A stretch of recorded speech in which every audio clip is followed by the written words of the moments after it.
자, 과목 선택과 학생부 그리고 대입에 대해서 말씀을 드리겠습니다. 학생들이 과목을 선택을 하면은 생활기록부에 학생의 과목 선택이 표현이 되는데 두 가지 방향으로 크게 보면은 표현이 됩니다. 첫 번째는 이제 학생들이 그 과목의 수행평가랑 지필평가에서 점수를 몇 점을 어떻게 얻었고 그것이 학생들 사이에서 어느 정도 수준인지를 갖다가 보여주는 그 숫자화된 거나 아니면은 등급화된 표현들이 들어가는 부분이 있고요. 두 번째로는 학생이 그 수업에 왜 참여를 했고 수업에 참여해서 무엇을 했고 그리고 선생님은 그 수업에 참여한 학생의 활동 모습에 대해서 어떻게 평가해 주는지 우리가 보통 교과 세부 능력 및 특기사항이라고 하는 그 부분으로 표현이 됩니다.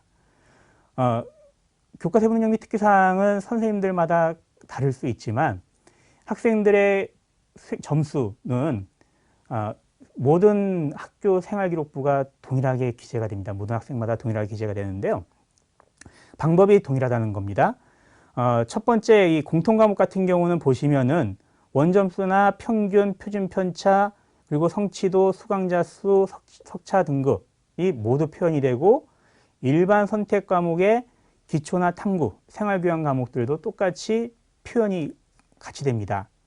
단 1학년 때 배우는 그 과목 가운데 과학탐구 실험은 석차 등급을 산출하지 않고 성취도 3단계로 표현을 하는데요. 이 성취도 3단계와 5단계의 차이는 뭐냐 하면은 5단계는 A, B, C, D, E로 표현을 하는 것이고 3단계는 A, B, C로 표현하는 겁니다. 그리고 5단계는 학교마다 A, B, C, D, E를 구분하는 점수가 다른 반면에 A, B, C는 3단계로 표현할 때의 A, B, C는 같습니다.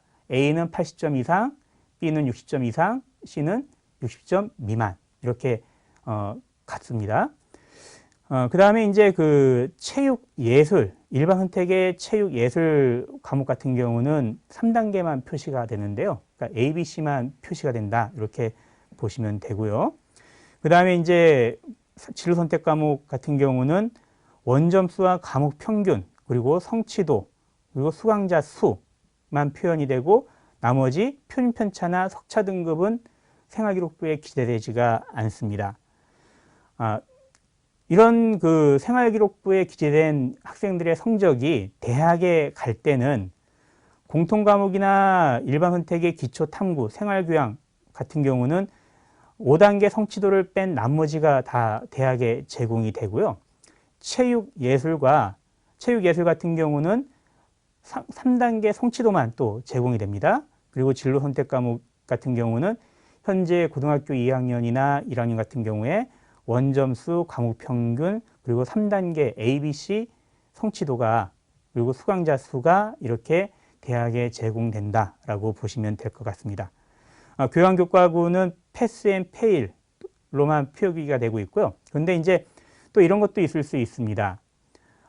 이 석차 등급을 산출할 수 없는 경우가 있습니다. 거기에 그 녹두색으로 되어 있는 것처럼 보통 교과 및 전문 교과 원 과목 가운데에서 수강자 수가 13명 이하인 경우에는 1등급 인원이 산출되지 않기 때문에 석차 등급을 표현하지 않고 또 만약에 학교가 결정한다면 그런 경우라고 하더라도 그 학교가 이제 만약에 13명 이하라고 하더라도 석차 등급을 부여하겠다라고 한다면 등급을 부여할 수도 있습니다. 하지만 대부분의 학교에서는 이 보통교과나 전문교과원에서 13명 이하인 과목은 등급을 제공하지 않고 산출하지 않는다라고 보시면 될 것 같습니다.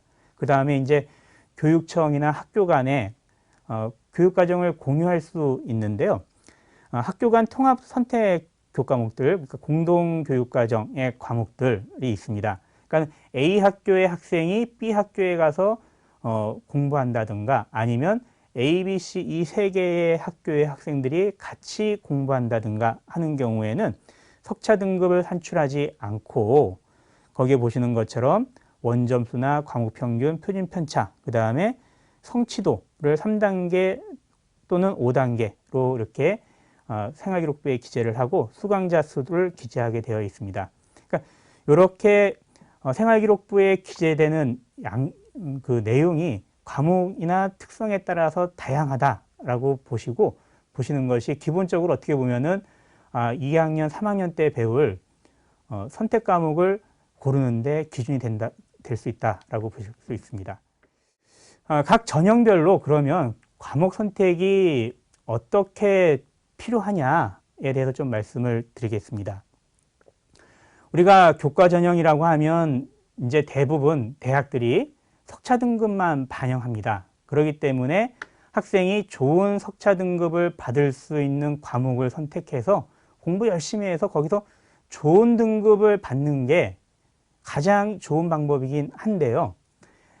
일부 대학에서는 좀 이 교과 전형에서 평가 방법을 달리하면서 학생에게 좀 다른 메시지를 주고 있습니다. 단지 석차 등급만 잘 받는 게 중요한 게 아닙니다 라고 이야기하는 대학들이 있는데요.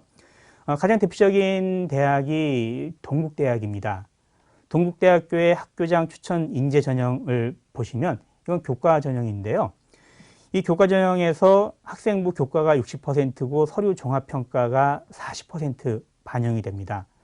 이 서류 종합평가가 상당히 의미를 가지고 있고 다른 대학이 하지 않는 서류 종합평가를 동국대가 한다는 것은 여기에 상당히 많은 의미를 이렇게 두고 있다고 생각을 합니다.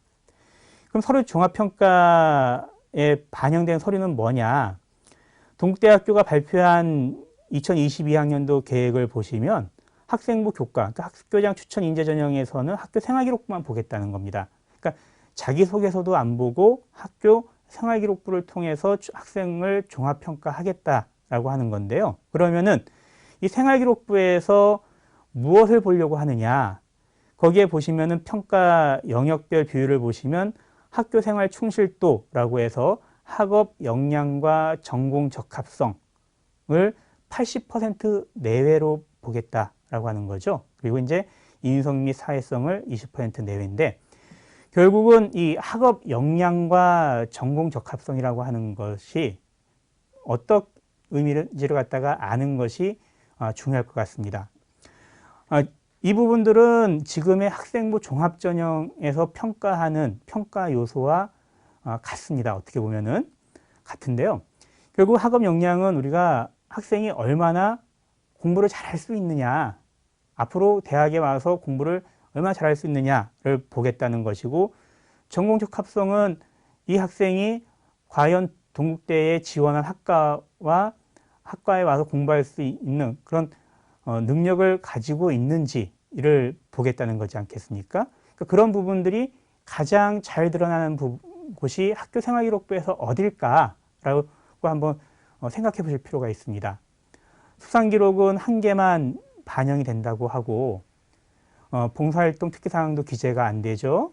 진로 희망 내용도 대학에 제공되지 않습니다. 그러니까 그런 것들을 갖다가 독서활동 같은 경우도 이제는 대입에서 많이 반영하지 못하게 되는 그런 상황에 있고요. 그러니까 그런 것들을 갖다가 우리가 본다면 결국은 교과에 집중되지 않을까 많이 교과의 중요성이 높아지지 않을까 생각을 합니다. 그것이 80%라고 하는 의미로 이렇게 들어가 있다고 보면 될 것 같고요.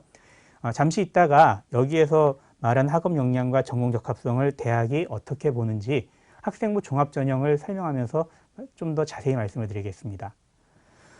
다음에 또 이 교과전형을 운영하는 대학들 가운데에서 이 한양대학교가 좀 있습니다. 한양대학교는 학생부 교과전형으로 지역균형 발전 전형을 갖다가 운영을 하게 되는데요. 학생부 교과 100%로 반영합니다. 그러니까 석차 등급만 가지고 학생을 반영하고 수능조차도 반영하지 않는다. 그러니까 수능 최저학력 기준이 없습니다. 그러니까 학생부 교과 전형으로 이 지역균형 전형을 갖다가 운영하는 서울에 있는 많은 대학들이 이 수능 최저학력 기준을 상당히 높게 설정을 하고 있는데요. 그 높게 설정을 하면서 수능에서 이 과목을 갖다 선택해서 봐야 된다라고 보통 지정을 하는 대학들이 많습니다. 그러니까 그런데 이 한양대학교는 그 수능 최저학력 기준조차도 설정하지 않고 있는데, 그렇다고 한다면 한양대학교 자연계열에 오는 아이들을 아무나 한양대학교가 교과 전형으로 뽑겠다, 그거는 아니었습니다. 2022학년도 그 전형 계획을 보게 되면은 한양대학교가 자연계열 모집 단위에서는 적어도 미적분이나 기하 중에 한 과목은 이수해라 라고 이렇게 설정을 하고 있고요. 그 다음에 과학교과에서 진로 선택에 있는 물리나 화학, 생명과학, 지구학의 2 과목 중에서도 한 과목 이상은 이수해야 된다.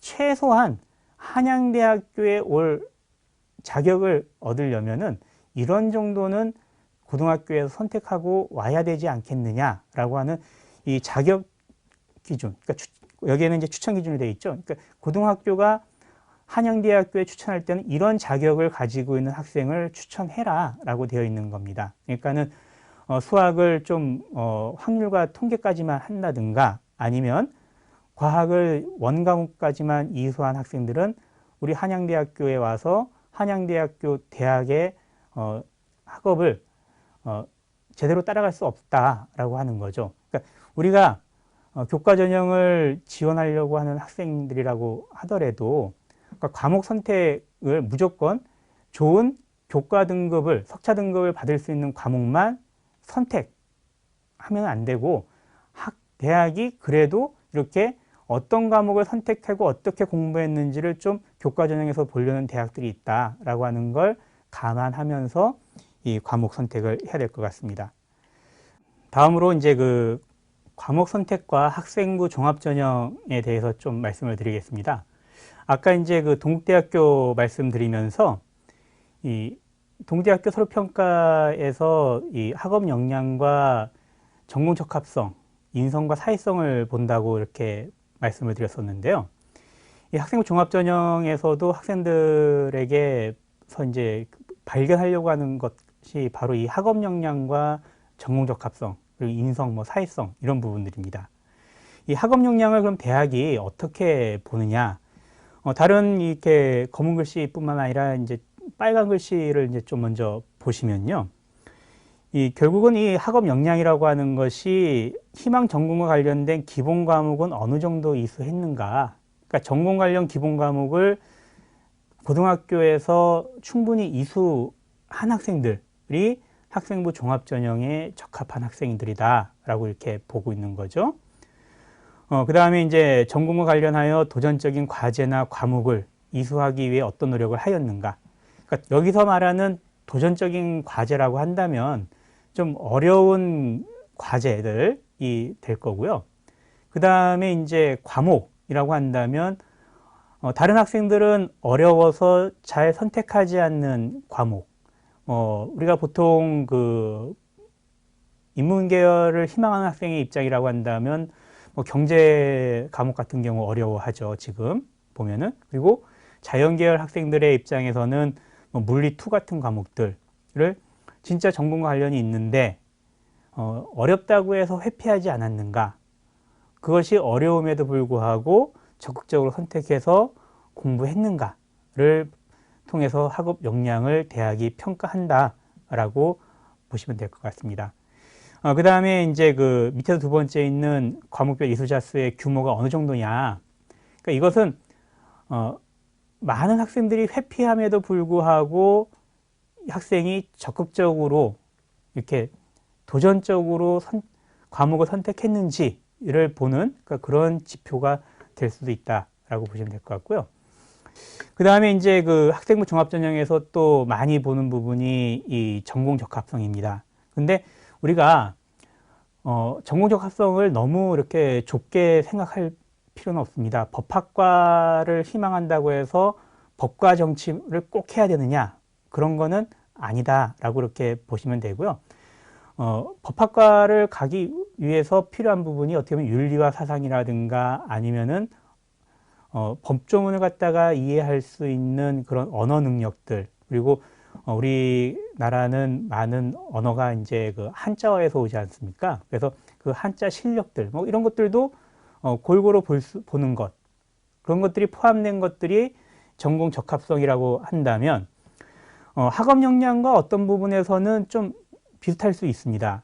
그거 보시는 것처럼 첫 번째에 있는 관련된 과목을 어느 정도 이수했느냐, 스스로 선택하여 수강한 과목은 얼마나 되느냐, 그러니까 그리고 그렇게 선택한 과목의 성적은 어느 정도가 우수하냐라고 이렇게 보고 있는 거죠.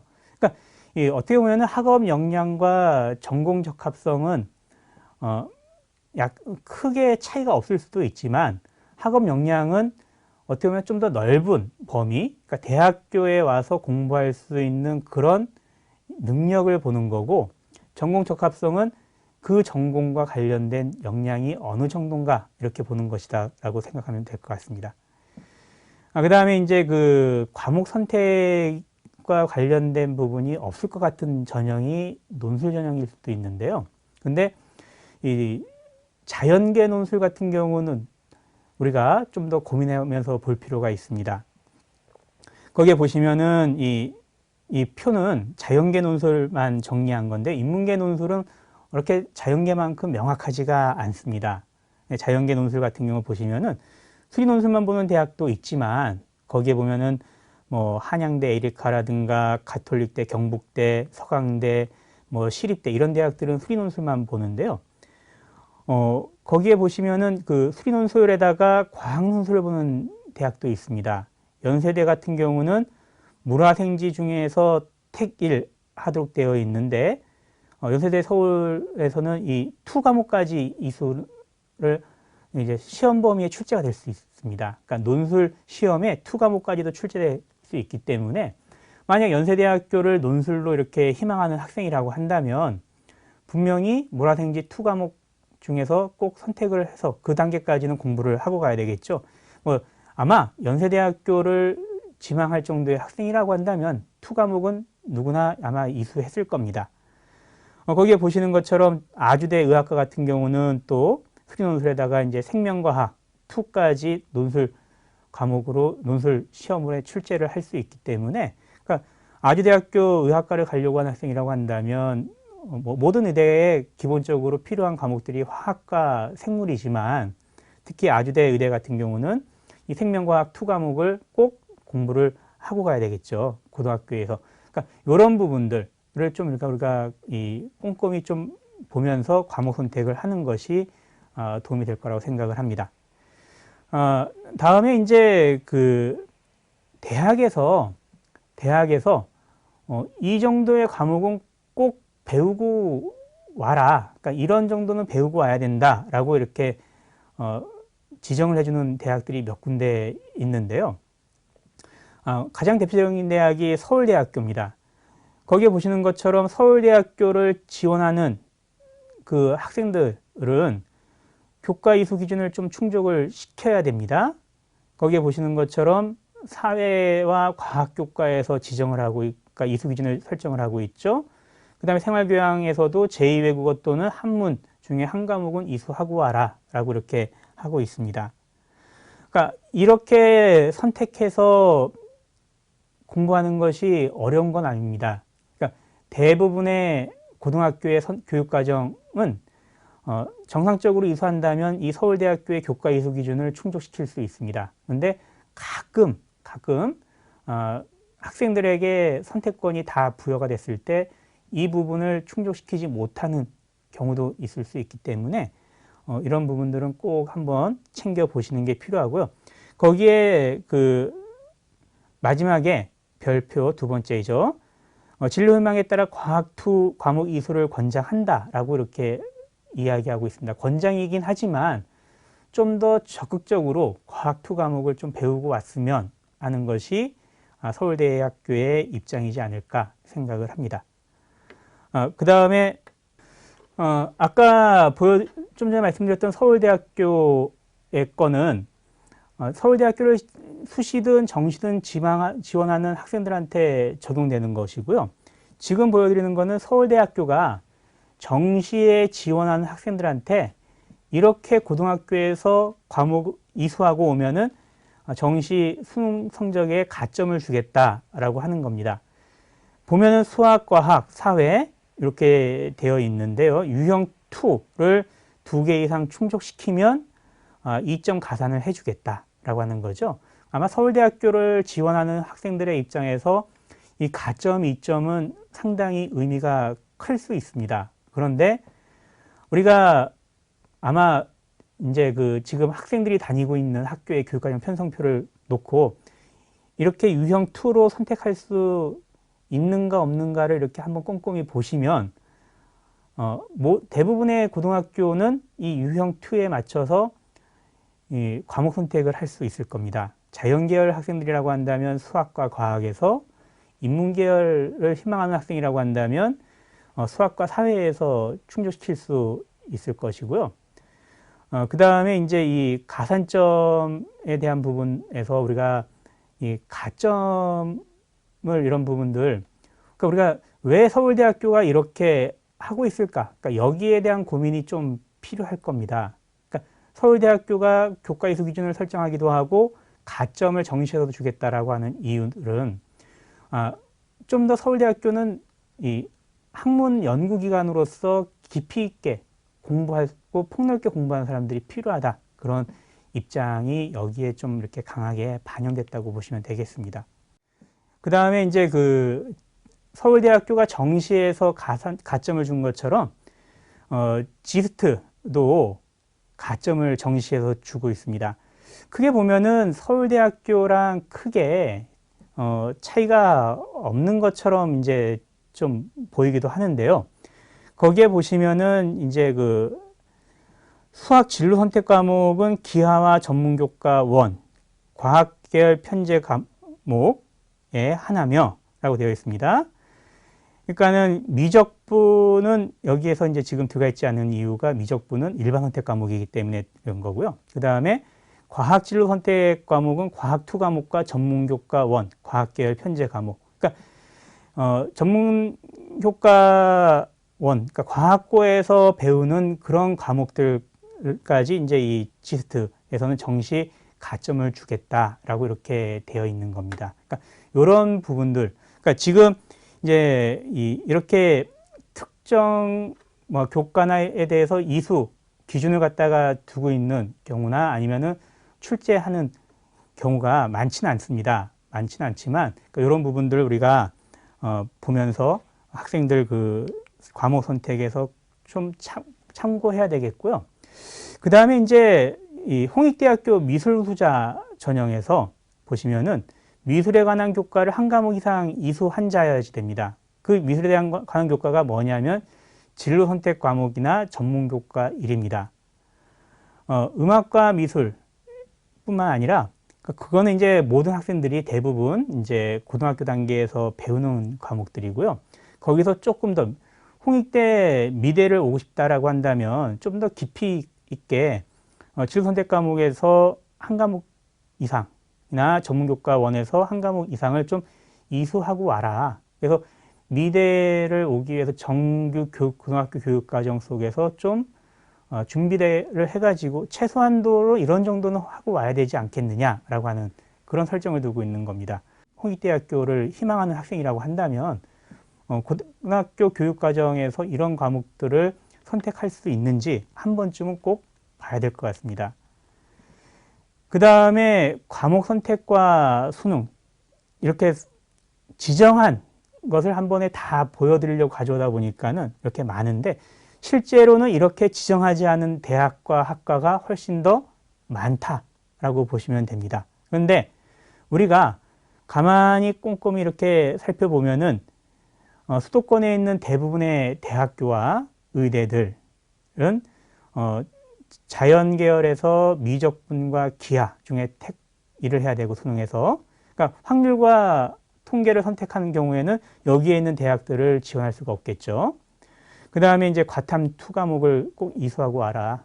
2 과목이 아닙니다. 과탐 2 과목을 이수하고 와라. 이렇게 안내를 하고 있는 겁니다.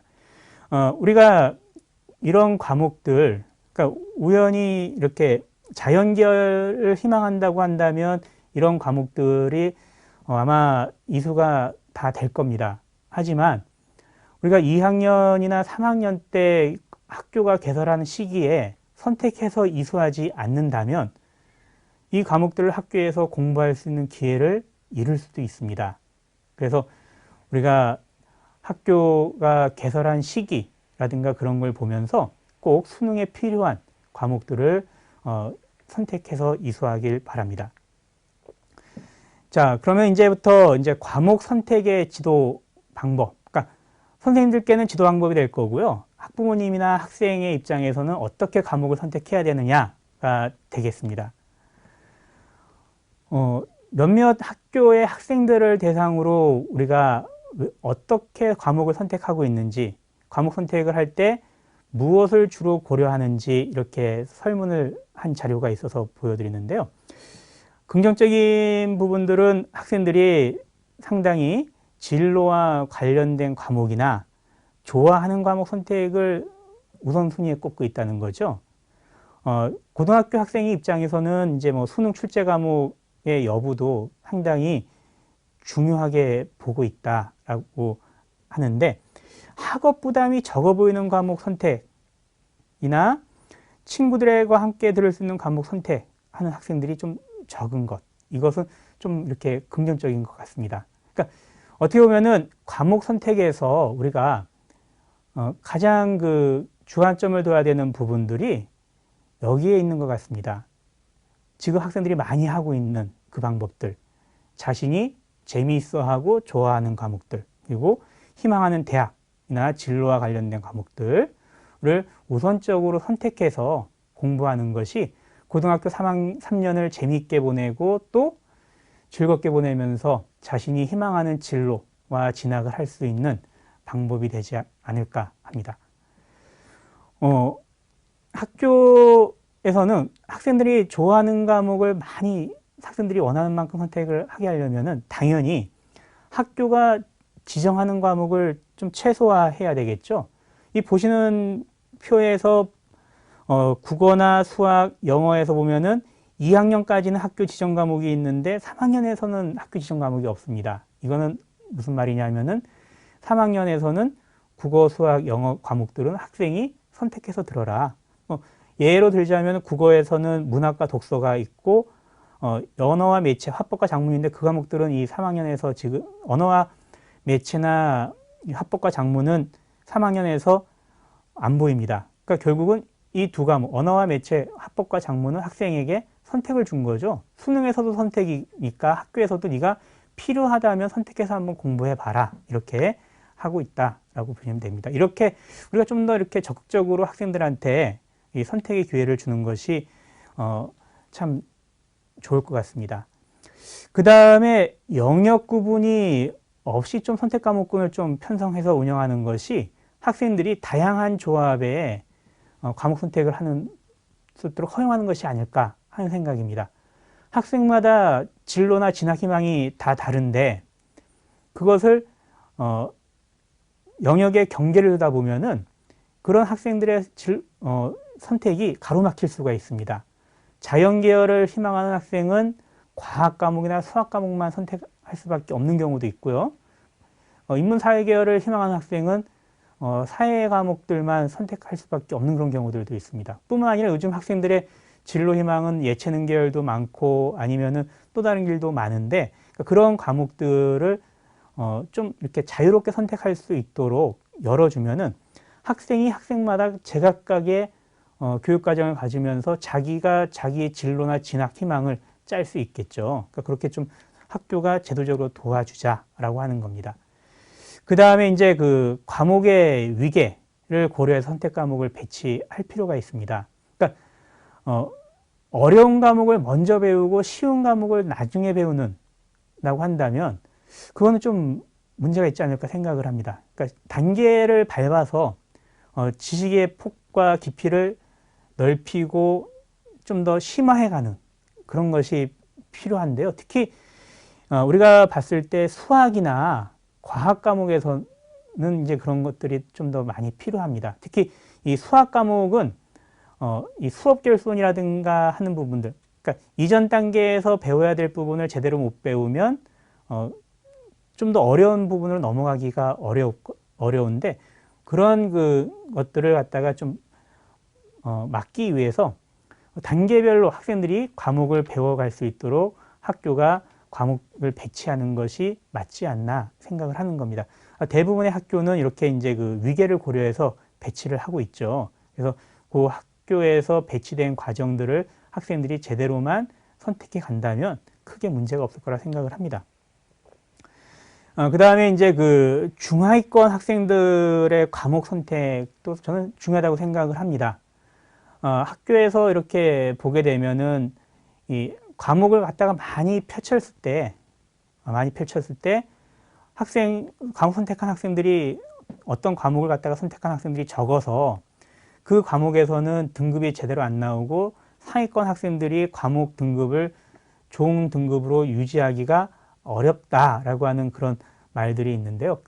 그럼 어떻게 보면은 중하위권 학생들을 발판 삼아서 이 상위권 학생들이 좋은 대학, 자기가 원하는 그런 데 가려고 하는 그런 부분이 아닐까 생각을 합니다. 각자의 꿈과 희망이 각기 다르듯이 중하위권 학생들도 자신에게 맞는 그런 수준의 과목들을 좀 더 선택할 수 있는 기회를 주고 학교가 그것들을 갖다가 보장해야 되지 않는가 하는 거죠.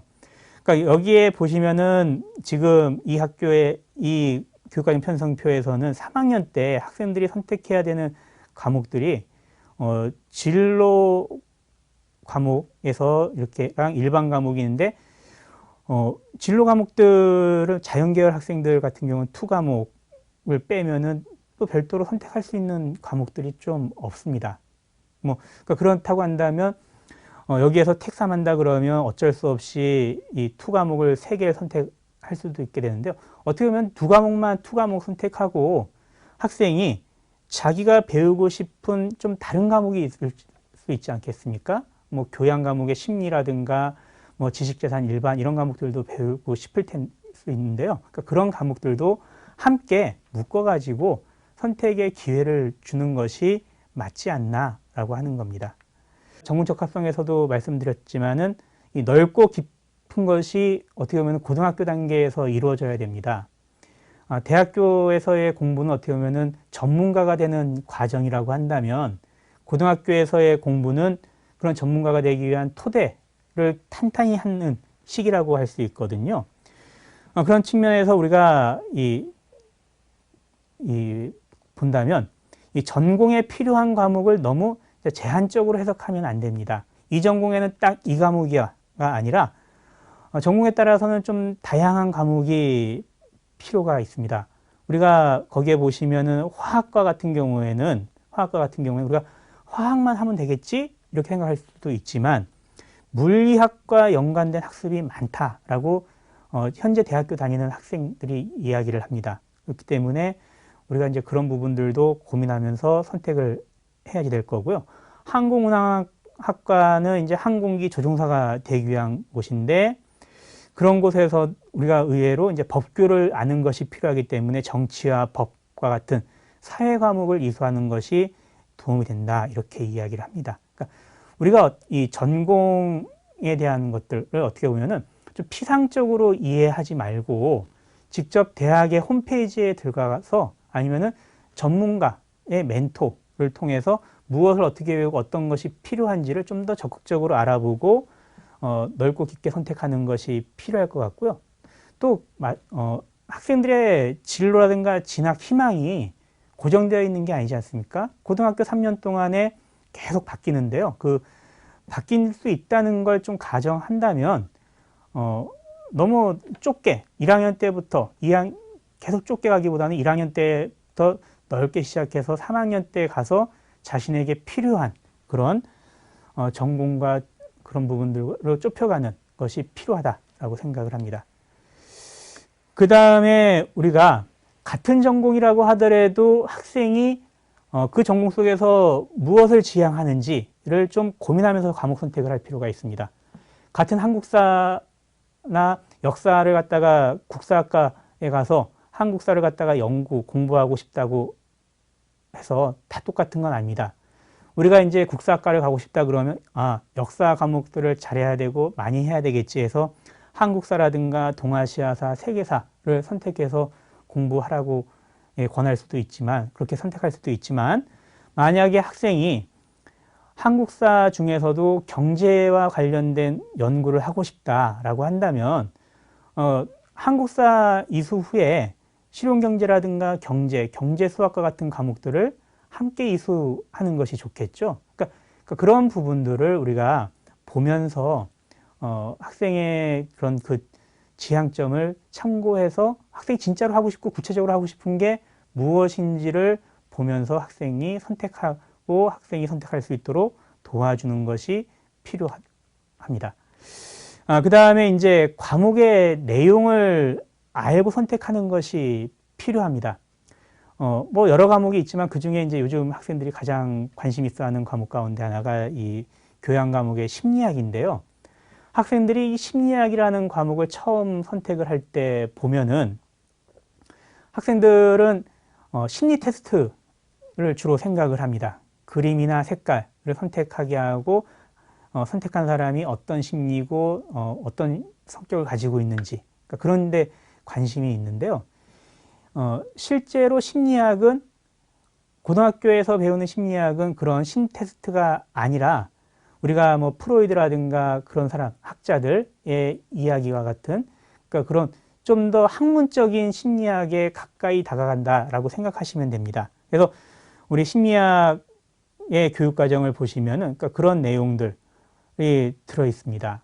그래서 어떤 심리 테스트를 위한 것이 아니라 진짜 학문으로서 좀 더 다가간다고 생각한다면 우리가 단지 호기심에서 출발한 그런 과목 선택이 아니라 자신의 어떤 진로라든가 전공과 같은 그런 부분과 엮어서 선택을 할 수 있게 되겠죠. 그래서 그런 부분을 좀 더 이렇게 구체적으로 확인하고 보셔라, 선택해라 라고 말씀을 드리는 겁니다.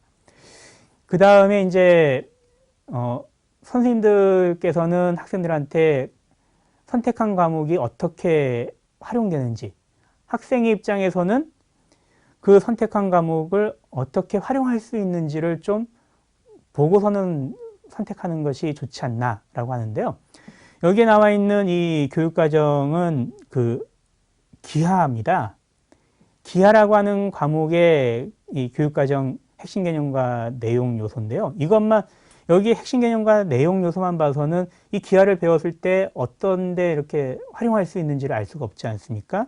근데 좀 더 우리가 수학 선생님이나 아니면 기하와 관련된 수학과 관련된 그런 전문 서적을 본다면 이 기하라고 하는 과목을 배웠을 때 뭐 위성 안테나든가 망원경의 2차 곡선도 알 수도 있고 그 다음에 이 공간 도형을 통해서 건축 설계나 기계 제작, 비행기 제작과 같은 그런 것들도 응용할 수 있다는 걸 알 수 있게 되겠죠. 그러니까 우리가 공대를 특히 기계 쪽을 가려고 하는 학생이라고 한다면 기하를 공부하고 가라라고 하는 이유가 이런 데 활용되기 때문이다 라고 하는 걸 우리가 알 수 있습니다. 그렇기 때문에 어떻게 활용되고 그것이 실제 생활 속에서 구현되는지를 갖다가 알고 선택한 것이 학생이 선택에 자신이 선택하는데 좀 더 큰 의미를 둘 수 있는 방법이지 않을까 생각을 합니다.